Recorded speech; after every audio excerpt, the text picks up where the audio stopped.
Hello বন্ধুরা, আসসালামু আলাইকুম। আমি মনে অনেক ভালো আছি। আপনারা সবাই কেমন আছেন?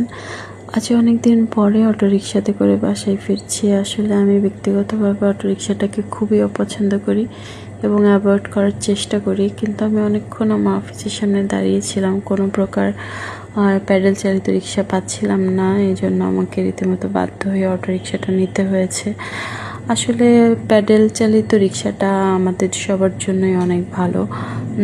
অটোরিকশাটাকে অপছন্দ করার পেছনে আমার অনেক কারণ আছে। এর দ্রুত গতিনেস এবং রাফনেস চলাফেরা যখন তখন আপনাকে বিপদের মধ্যে ফেলে দিবে। আমিও দুবার এটার অ্যাটাক হয়েছি, আমার বড়সড় ইনজুরিড হয়েছে, আমার বাইকের অনেক ক্ষতি হয়েছে, যার কারণে আমি এটাকে অপছন্দ করি। দেখুন, দেখতে দেখতে আমি আমার অফিসের সামনে চলে এসেছি। এটা আমার নতুন অফিস।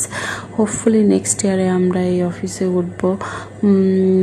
আর এখনও আরও কিছু ইন্টেরিয়রের কাজ বাকি আছে, যার জন্য আমাদের উঠতে একটু লেট হচ্ছে।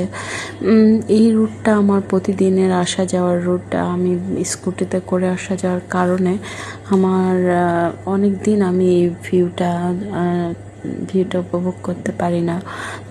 আজ মনে হচ্ছিল একটা অন্যরকম দিন, যার জন্যই আমি ভিডিওটা করেছি। বাসায় ফেরার সময় আমার মেয়ে আমাকে ফোন দিয়ে বলছে, মামুনি তুমি কোথায়? আমি বললাম আমি প্রায় বাসার কাছাকাছি চলে এসেছি। সে বললো, মামুনি তুমি নিচে থাকো, আমরা বাসার নিচে নামছি। দেখুন, দেখতে দেখতে আমি আমার কলোনির ভেতরে চলে আসছি। মনে হয় আমার বাচ্চাগুলো নিচে দাঁড়িয়ে আছে, কিন্তু আমি বাসার সামনে গিয়ে তাদেরকে দেখতে পাইনি। আমার মনে হয় ওরা আমার থেকে একটু আগে নেমেছিল, যার কারণে বাবার সাথে ঘুরতে গিয়েছে। হ্যাঁ, এটাই সঠিক হলো, চলে আসলো তারাও। দেখুন।